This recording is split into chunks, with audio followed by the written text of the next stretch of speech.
Salut les amis, ravi de vous retrouver pour cette nouvelle vidéo sur la chaîne. Et aujourd'hui, on va parler étalonnage. Parce que tout simplement, c'est la partie que je préfère dans le process de post-production. Et deux, parce que quand je regarde les datas sur la chaîne YouTube, je vois bien que c'est un sujet qui vous intéresse aussi beaucoup. Cette vidéo aujourd'hui, elle n'est pas adressée aux débutants. Si c'est votre cas, vous êtes quand même invité à rester. Votre présence me fait plaisir, donc welcome. C'est juste que, contrairement à ce que vous avez l'habitude de me voir faire, je ne vais pas rentrer dans tous les détails, sinon la vidéo prendrait 1 heure. Aujourd'hui, on va essayer de répondre à plusieurs questions. C'est le pourquoi et le comment. Souvent, quand vous regardez des tutoriels, moi le premier, quand je regarde chez mes confrères américains, on répond à la question du comment. Comment faire ceci? Et donc, on se place dans la peau du technicien qui gère ces outils. Mais rarement, on se pose la question du pourquoi je fais ceci. Donc, avec la vision de l'artiste, parce que l'étalonneur, c'est ça. L'étalonneur, c'est un mix entre un technicien hors pair qui va gérer ses images et un artiste qui a une vision pour le projet sur lequel il est en train de travailler. Donc, dans mon process, j'ai toujours ces réflexions-là. D'un côté, le technicien qui va régler ses images et de l'autre côté, l'artiste qui va réfléchir à pourquoi il va faire telle action. Donc, je vous ai sélectionné une image aujourd'hui. On va aller voir sur l'ordinateur quel est ce process, les questions que vous allez pouvoir vous poser pour prendre ce process et l'appliquer à vos propres images. Allez, c'est parti, on se retrouve sur l'ordinateur pour voir comment ça se passe. Donc, la première chose que je vais faire quand je me retrouve face à des images, c'est d'aborder ça d'une façon technique. Alors, quand moi je monte un projet, ces questions-là, je me les pose en amont du montage, bien évidemment. Là, pour les besoins pédagogiques, on va se les poser maintenant, juste au moment de l'étalonnage. Donc, il y a 3 questions qui sont importantes à se poser. C'est quel est le type de matériau que j'ai? C'est-à-dire, qu'est-ce qui sort de ma caméra? Voilà, le matériel en termes de rush vidéo. 2, quel est le type de projet sur lesquels je suis en train de travailler. Et 3, où est-ce qu'il va être diffusé ce film? Parce que ce n'est pas la même chose si on diffuse le film sur YouTube, sur une télévision ou au cinéma, par exemple. Donc voilà, c'est les 3 questions que je vais me poser en tant que technicien. Commençons par la première, le matériel. Quel matériau j'ai à ma disposition? Tout simplement, là je vais cliquer sur plan. Et vous voyez qu'en dessous, ici ma vignette, je sais que j'ai du Blackmagic Raw. C'est un fichier flat. S'il n'y a rien d'affiché ici, vous cliquez 2 fois sur votre souris à gauche. Ça vous affiche soit le titre de votre fichier, voilà, le nom de votre fichier, pardon. Ici, on voit, c'est Jérôme, ici, c'est A29, etc., etc. Si vous recliquez 2 fois, il n'y a rien. Et si vous recliquez 2 fois, vous avez du Blackmagic Raw. C'est intéressant parce qu'en fonction du type de fichier que vous avez, l'ordinateur et le logiciel ne reconnaissent pas les fichiers de la même façon avec les datas qui sont enregistrées à l'intérieur. Je sais que c'est un fichier qui est flat. Ça, je peux le fermer maintenant. Donc ici, quand je vais dans Caméra Raw, je vois bien que l'ordinateur, je vais remettre l'ordinateur ici, le Blackmagic Raw, il l'a reconnu. J'ai accès à mes 2 premiers paramètres et je vois bien qu'il a reconnu que c'était du Blackmagic Design en ce qui concerne mon espace colorimétrique, mon gamut, et puis en ce qui concerne le gamma, mon transfert de fonction, c'est du Blackmagic Design Film, en plus avec une colorimétrie qui est la dernière génération, la génération 5. Je vous ai mis volontairement ici un fichier qui a été enregistré en Apple ProRes sur ma dernière vidéo. C'est de l'Apple ProRes 4.2.2. Vous voyez qu'ici, je n'ai pas accès aux paramètres, tout simplement parce que les datas qui sont enregistrées à l'intérieur du fichier ne sont pas du tout les mêmes. Et ça, mathématiquement, ça ne se passe pas du tout de la même façon dans le logiciel. Voilà, c'est pour vous montrer que la première question, j'y ai répondu. Quel est le matériau que j'ai à ma disposition? J'ai du matériel Blackmagic Design avec un transfert de fonction, un gamma, qui est du design film et une colorimétrie de génération 5. Ça, c'est ma première question. Encore une fois, si c'est du chinois, vous inquiétez pas. Je sais que le color management, c'est quelque chose qui est très, très compliqué. Moi, j'ai été formé là-dessus, donc aujourd'hui, c'est beaucoup plus facile. Mais je vous en ai parlé dans la vidéo précédente ou celle d'avant, je ne sais plus. Je suis en train de travailler sur une formation spécifique sur l'étalonnage. Et le color management va prendre une place importante. J'ai déjà fait plus de 15 vidéos sur le sujet, rien que sur le color management. Donc pas de panique, j'ai fait le travail pour vous. Et comme d'habitude, voilà, si vous êtes intéressé par cette formation, vous verrez que je ne me suis vraiment pas moqué de vous. Et on rentrera vraiment en détail dans le color management. Donc j'ai répondu à ma première question. La deuxième question, c'est sur quel type de projet je suis en train de travailler. Avant, je travaillais avec des clients, je peux travailler en pub. Aujourd'hui, vous savez que cette chaîne, eh bien, ça va être du documentaire. Donc, pour les besoins pédagogiques, j'ai tout simplement estimé que, voilà, on allait travailler sur du documentaire. Et donc, ce projet, c'est du documentaire. OK, pas de problème. Ce documentaire, où est-ce qu'il va être diffusé? Troisième question. Moi, j'ai la prétention de croire que je vais bien gagner ma vie et que je vais réussir mon challenge de vivre avec le documentaire. Donc clairement, j'ai envie que mes documentaires soient diffusés au cinéma. Donc voilà, je vais choisir du cinéma pour la diffusion de ce film. Ok, j'ai donc un projet documentaire qui a été tourné en Blackmagic RAW et qui a vocation à être vu au cinéma. Parfait, eh bien, j'ai mes infos techniques et on va pouvoir passer à la deuxième étape qui est toujours sur une partie technicien, le réglage justement du color management. Alors gardez à l'esprit que, encore une fois, pour les besoins pédagogiques, là j'ai juste sélectionné une seule image. Si on était dans le cadre d'un documentaire, on aurait des centaines de rushs qui seraient probablement pas même des fois enregistrés avec les mêmes types de caméras, donc avec les mêmes types de data en ce qui concerne les gamut et les gamma. Donc il y aurait des cas particuliers sur comment on travaille les fichiers indistinctement avec le color management qu'on va voir juste maintenant. Donc, je vais me rendre dans la partie technique. Et la partie technique, c'est la partie gestion des couleurs. Donc là, on le voit, hein, on est sur une image en sortie de caméra Blackmagic qui est complètement flat. Le color management, je l'utilise sur mes projets professionnels pour me permettre d'avoir, on va dire, une base de travail. Une base de travail qui est importante parce que si on a 100 clips à gérer, en termes de temps passé, c'est monstrueux. Donc, le color management, une fois qu'on sait s'en servir, c'est ce qui fait vraiment la différence entre les débutants et les professionnels. Et ça nous permet de passer nos images à vraiment un niveau supérieur. Donc, on l'a vu, on est sur du Blackmagic Design Film en génération 5.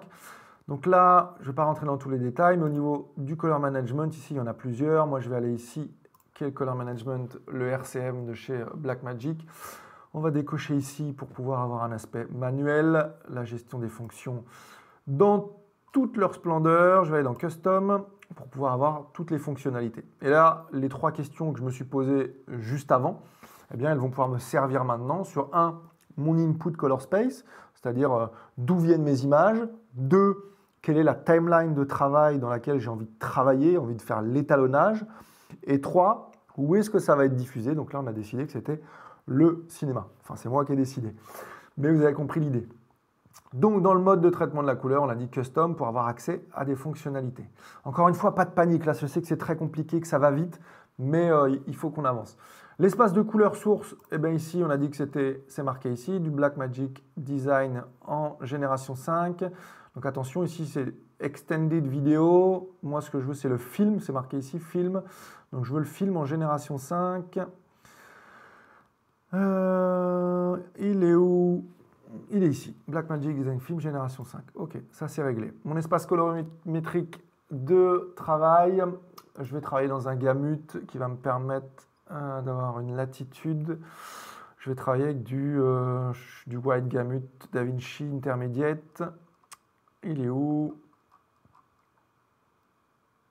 Il est ici. DaVinci White Gamut Intermediate, c'est un gamut, un espace de couleurs qui est très large et qui me permet de travailler mes couleurs avec justement des images qui sont enregistrées dans un gamut de caméra qui est lui aussi très large. Voilà. J'avance. Troisième truc que je vais régler, c'est l'espace colorimétrique de destination. Et là, on a dit que c'était du cinéma. Oui, vous suivez. Le cinéma, c'est le P3 DCI.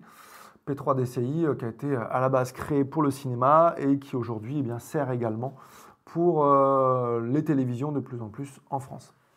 J'ai fait ces trois réglages-là, il y en a plein d'autres et ça va encore une fois très très vite, mais c'est pour vous montrer qu'on avance. Ici, vous voyez, mon image, elle est complètement flat. Regardez ce qui va se passer quand je clique sur enregistrer. Boum. C'est la magie du color management sur Resolve, c'est-à-dire que si j'avais 100 rushs à gérer, le color management me permet d'avoir une base qui est mathématique, qui est entre les ingénieurs de chaque marque. Là, j'ai du Blackmagic, ça pourrait très bien être du Sony S-Log, ça pourrait très bien être du Hariro, etc., etc. C'est un langage mathématique entre les informations qui ont été codées à l'intérieur de votre caméra et la façon dont vous voulez travailler dans votre logiciel. Il combine tout ça et il vous dit, bah voilà, telle data à l'intérieur de votre image, telle couleur, elle est enregistrée avec tel paramètre, tel numéro, et ça vous donne telle image. Et donc ça vous permet, eh bien, encore une fois, si vous avez 100 rushs à faire, c'est un gain de temps en ce qui concerne juste une base. Ça ne fait pas l'étalonnage à votre place, on va le voir, mais ça donne une base qui permet eh bien, de gagner un temps qui est fou. Petit truc qui me vient en tête, c'est que là, on est sur les besoins pédagogiques de la vidéo. J'ai choisi une image d'une caméra. On est dans un documentaire fictif là. Il pourrait très bien y avoir plusieurs types de caméras avec plusieurs types de data. Et donc, la gestion du color management serait complètement différente avec des process et des cas particuliers pour chaque caméra. Mais là, c'est un aspect, encore une fois, technique. Et donc, je ne peux pas rentrer dans tous les détails. Donc ok, maintenant que je suis prêt, ayons une réflexion artistique, hein, plaçons-nous dans la peau de l'artiste, sur l'image en elle-même et on va dire ce qu'elle évoque chez vous. Moi ici, cette image, quand je la vois tout de suite, je vois la nature, je vois les arbres, je vois les animaux. Tout de suite, les mots qui me viennent, c'est harmonie, équilibre, le sacré, le vivant, etc., etc. Pareil pour les animaux hein, qui sont présents sur cette photo, ben voilà, ils vivent en harmonie avec leur environnement, vous ne trouverez jamais des papiers qui traînent par terre avec eux. Donc voilà, c'est vraiment les mots qui me viennent, quoi. Et puisque bien, je viens de passer de la peau du technicien à la peau de l'artiste, eh bien, en tant qu'artiste, je connais toute la théorie des couleurs et la façon dont elles sont agencées afin de permettre aux spectateurs que vous êtes d'avoir eh bien, quelque chose de plaisant au niveau de l'œil. Il faut savoir qu'il y a vraiment un langage, le langage de la couleur, la façon dont elles sont perçues, à la fois par notre œil et à la fois par tout ce qu'on a vu dans toute notre vie en termes de films. Et on a été fabriqué, on va dire, à voir des images qui sont d'une certaine façon. Il y a aussi eu beaucoup de travaux psychologiques sur le traitement des couleurs et les schémas colorimétriques. Donc voilà, ça c'est la partie artistique. Et il est important de la connaître quand on veut travailler sur les images. Encore une fois, la partie artistique, c'est quelque chose qui s'apprend, c'est quelque chose que j'évoque, encore une fois, dans la formation qui arrivera très bientôt, donc pas de panique. Voilà, c'est des choses qui s'apprennent, donc il n'y a pas de problème de ce côté-là. J'ai parlé équilibre, j'ai parlé harmonie. Tout de suite, il y a un des schémas les plus connus qui me vient en tête, c'est les couleurs qui sont complémentaires. Tout simplement parce que je vois déjà dans mon image que j'ai déjà une couleur qui est dominante, qui est le orange, et donc qui va être très compliqué de faire comme si elle n'était pas là, cette couleur. Donc comme elle est présente, cette couleur, il va falloir que je trouve quelque chose pour pouvoir contraster, pour balancer mon image afin qu'elle soit plaisante.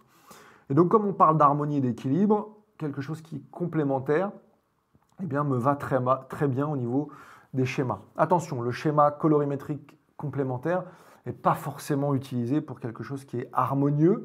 Il peut être aussi utilisé pour quelque chose qui a du conflit, justement, avec deux types de couleurs différentes, mais ça marche très bien pour justement les choses qui sont harmonieuses. Donc, on l'a dit, le orange, il est très clairement présent. Allons voir dans la roue colorimétrique, eh bien, la couleur complémentaire au orange.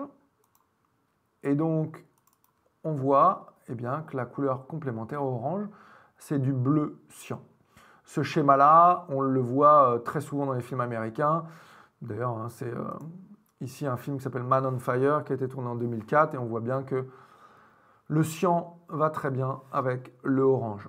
Et en ce qui concerne les images, on voit, si on va un petit peu plus dans le détail, que le orange est utilisé dans mes hautes lumières, on le voit ici, et le cyan est utilisé dans les ombres et les zones qui sont dans les basses lumières. On voit ici, ici, sur le pistolet ici, etc., etc. Donc je sais que puisque j'ai un orange qui est prédominant, je vais utiliser dans la complémentaire eh bien, du cyan. Ok, ça c'est parfait. J'ai déjà mon idée sur comment je vais pouvoir travailler. Et donc là, eh bien, pour terminer cette vidéo, on va aller voir l'ensemble des nœuds que j'ai créés pour passer eh bien, d'une image en sortie de caméra à une image qui va être diffusée au cinéma. Donc là, on arrive sur une image qui est juste en sortie de Color Management. Et donc la première chose sur laquelle je travaille, c'est l'exposition. Donc on va voir le avant-après. Donc ça, c'est une fois que l'exposition a été corrigée, on le voit au niveau de l'oscilloscope, les hautes lumières, les basses lumières, ça c'est avant, c'est un peu plus tassé. Et après, je regagne de la dynamique dans mon image. Ça, c'est possible avec des caméras qui ont un dynamic range qui est intéressant. Et sur des images comme ça qui sont flat, ça permet vraiment d'étendre notre image et donc c'est vraiment intéressant.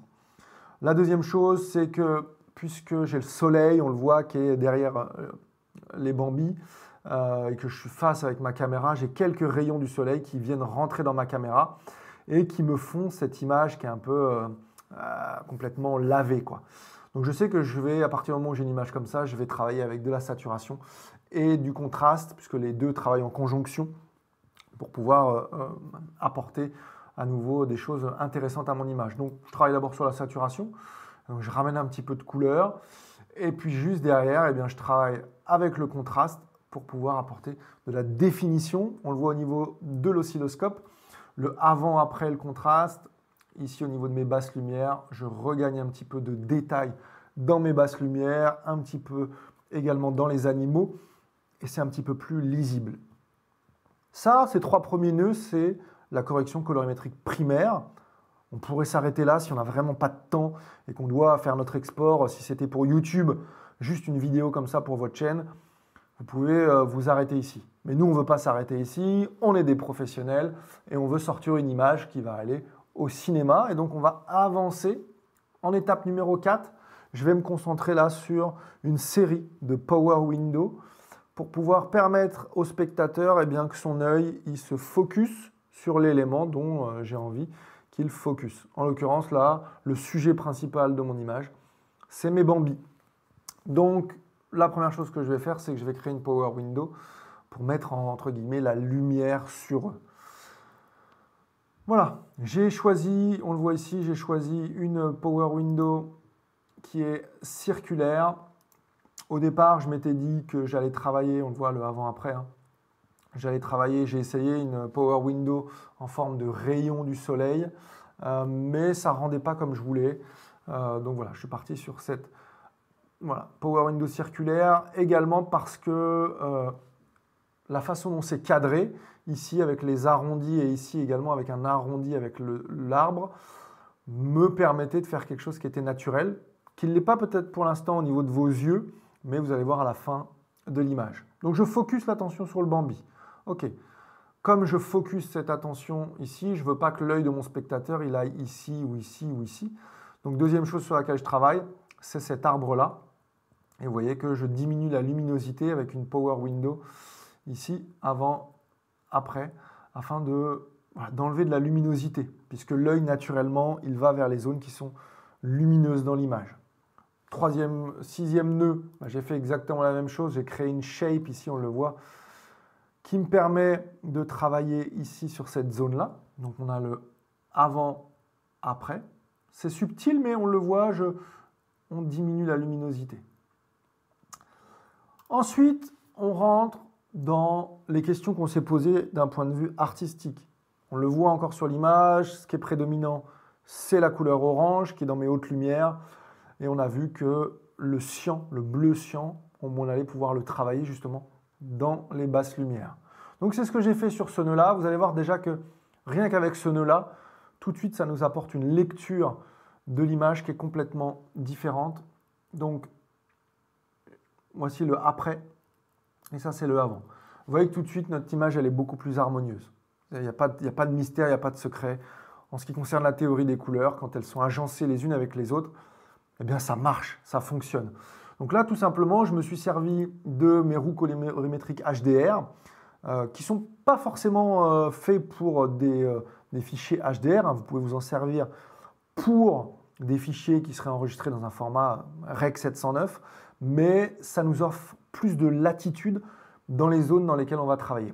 En l'occurrence, là, j'ai travaillé sur ici mes shadows. Vous voyez, si je clique ici, ça me permet de me montrer dans mon image ce qui est sélectionné, la partie sur laquelle va être affectée. Et j'ai également travaillé, on va voir juste après, sur les lights, les images. Et on a ici du black jusque ici mes spéculars qui sont voilà, les très très hautes lumières. Donc ici, j'ai travaillé sur mes shadows, mes ombres. Et donc on voit que j'ai rajouté ici tout simplement dans mes shadows, j'ai rajouté ici un petit peu, je suis descendu un petit peu, j'ai enlevé un petit peu pour avoir ce bleu cyan. Qu'est-ce que j'ai fait ensuite? J'ai fait la même chose dans mes hautes lumières. Vous voyez, avant, après, je suis venu un petit peu rajouter du orange. Donc là, je suis dans mes lights. Et ici, vous voyez, toutes les zones qui sont concernées, eh bien, ici, je suis venu, avec ma petite molette, ajouter un tout petit peu en direction du orange pour avoir eh bien, un contraste parfait et une harmonie des couleurs qui est parfaite. Et ici, ce que j'ai fait, je ne sais pas si on le voit bien, voilà, au niveau des bambis, je suis venu rajouter un petit peu de contraste. Ça, c'est le avant, on le voit ici, et on voit... Voilà, j'ai rajouté un petit peu de contraste afin que bien l'œil du spectateur puisse aller vraiment sur mon image. Et puis vous voyez qu'on a 10 nœuds et puis vous voyez que je m'arrête là. Donc il n'y a pas besoin de plus. Là, j'estime que mon image elle est terminée et donc voilà, je peux la laisser comme ça. Donc on passe de quelque chose qui était comme ça à la base. Et ça, c'était notre image finale. Donc, vous voyez vraiment la différence.